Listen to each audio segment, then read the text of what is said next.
panggil para panelis yang super keren. Bapak Irsyad Syahroni selaku Director and Chief HR dari Indosat Udud Hutchinson. Saya persilahkan.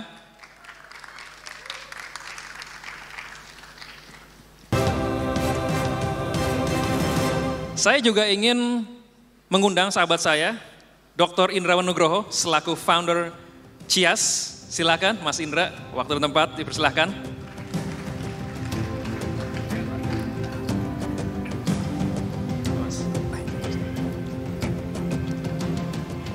Oke, jadi rekan-rekan sekalian, kali ini kita akan membahas selama 45 menit sampai 1 jam ke depan. Kita akan bagi menjadi 4 sesi.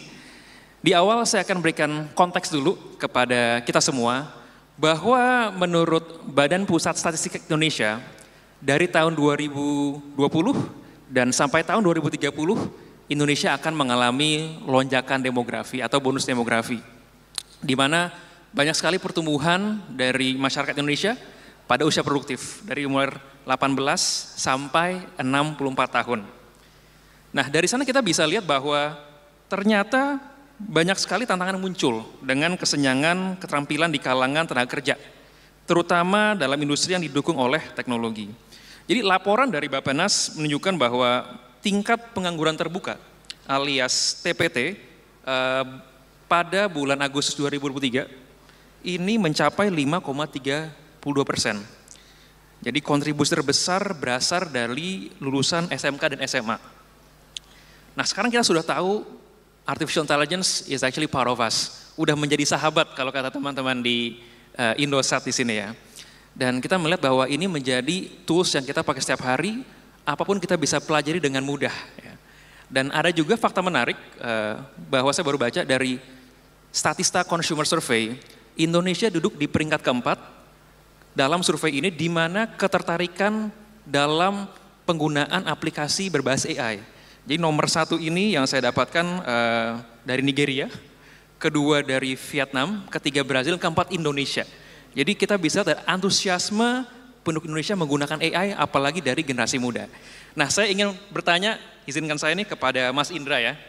Mas Indrawan, melihat fakta yang terjadi atas bonus demografi ini, bahwa banyak sekali talenta-talenta muda ini sebetulnya aset dari Indonesia. Bagaimana kita bisa memanfaatkan AI gitu ya, apalagi terkait peluang yang ada, dan sekarang aplikasi berbasis digital or AI tools is getting more accessible. Silakan Mas Indra. Baik, makasih. Ini sebenarnya beban berat ya duduk di sini setelah Jansen Huang dan Prof. Stella gitu ya. Jadi kayaknya ngebandinginnya kejauhan. So we try to do our best. Jawab pertanyaannya Irzan tadi. Kalau kita bicara demographic dividend yang ada di Indonesia, ini sebenarnya momen yang sangat bagus untuk kita nyalip dalam tikungan. Karena nggak semua negara ada dalam posisi kayak Indonesia dalam konteks demografinya. Dan kalau kita mundur sedikit, kita lihat Indonesia dari sisi daya saing global. Kita ada kabar gembira tahun kemarin ya, kita bisa naik dari 44 jadi 34. Ya, lumayan naik 10 poin. Tapi dari 64 urutan. Jadi kita ada di tengah-tengah, median gitu ya. Jadi antara ya senang karena udah naik, tapi ya sedih juga karena kita tetap walaupun udah naik tetap ada di tengah gitu. Kenapa penting saya angkat daya saing global? Karena ternyata risetnya menunjukkan bahwa daya saing global itu berkorelasi langsung terhadap kesejahteraan dari rakyat yang hidup di negara itu. Ya. Nah, kalau kita bicara pengen naikin kesejahteraan masyarakat, berarti kan kita naikin daya saing globalnya dong. Pertanyaannya daya saing global itu naik kalau apa? Salah satu syarat yang ngebuat Indonesia akhirnya jadi nggak terlalu tinggi skornya adalah innovation capability, teman-teman. Nah oke, hubungannya apa nih? Pasti Izan nanya begitu nih sama pertanyaannya.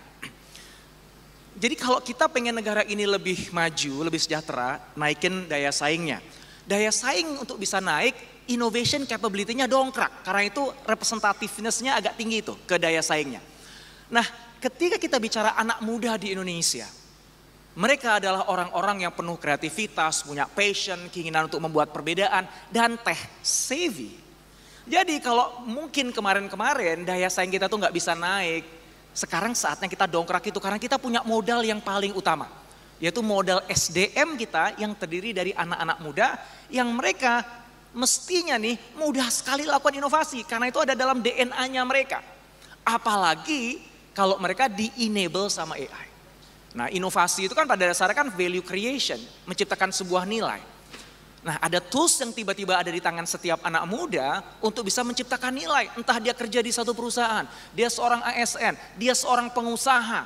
Dengan ada AI di tangannya, dia bisa menciptakan value yang signifikan, yang itu nanti akan berujung kepada daya saing global. Jadi kalau pertanyaan ini seberapa penting, penting banget. Gimana caranya?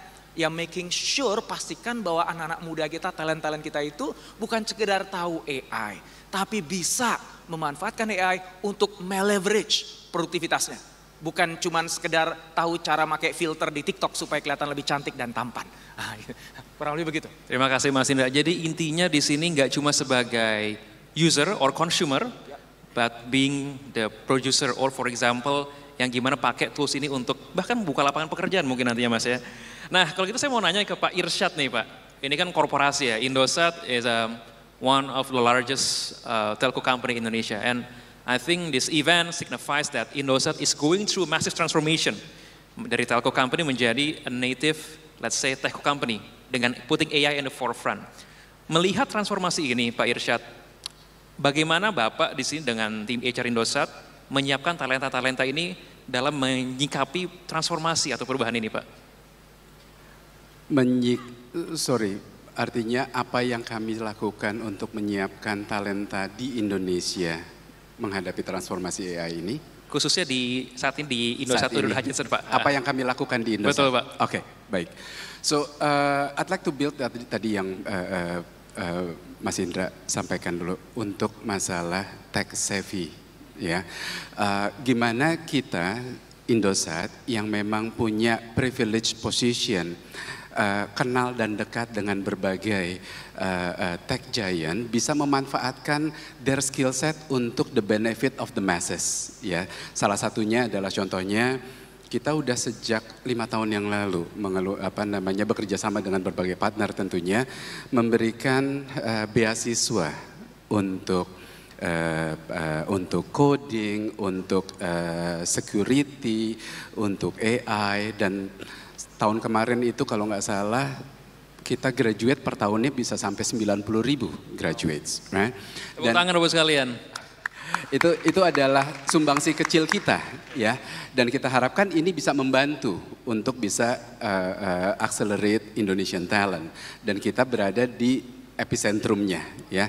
Nah, tapi pertanyaannya adalah setelah tadi kita bisa ngebangun tech savviness tadi adalah what else untuk accelerate the business. Dan ini juga tadi saya sambil ngobrol dengan Pak Indra, saya angkat juga bahwa kita juga mulai melihat bahwa generasi sekarang yang tadi kreatif tadi, gimana untuk bisa menumbuhkan entrepreneurial mindset mereka juga.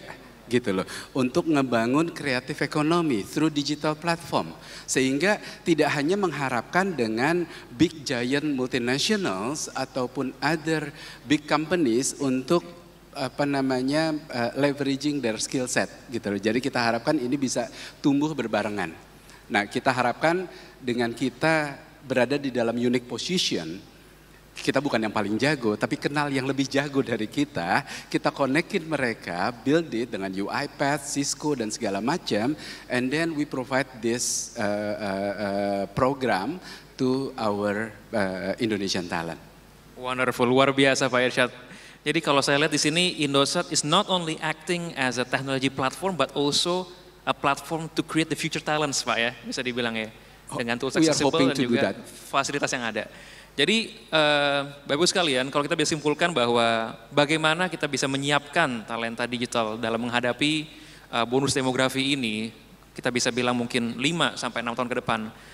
Menurut Mas Indra penting sekali kita untuk menaikkan global index Mas di sini ya, supaya kita bisa memperkenalkan juga para talenta muda ini dengan AI tools yang mereka udah pakai setiap hari, pakai TikTok buat filter misalkan, atau misalkan buat nonton YouTube ada recommendation engine, tapi juga menggunakan AI tools dalam kehidupan sehari-hari mereka supaya lebih produktif. Dari sana nyambung ke dari Pak Irsyad di sini. Sekiranya mereka sudah langsung mencoba gitu kan, tools, itu will spark some ideas mungkin, mereka berinovasi, di mana Indosat siap mendukung mereka dari mulai ada tadi pelatihan, beasiswa, dan bahkan tools seperti Sahabat AI ini, saya rasa ada istilah developer citizen ya. Kita sekarang bisa coding, bikin program itu nggak pakai belajar bahasa pemrograman lagi. Dengan plain language, bisa bahasa Inggris atau bahasa Indonesia. Oke, kalau gitu kita akan lanjut. Kita akan lanjut ke segmen kedua. Di segmen kedua ini kita akan membahas bahwa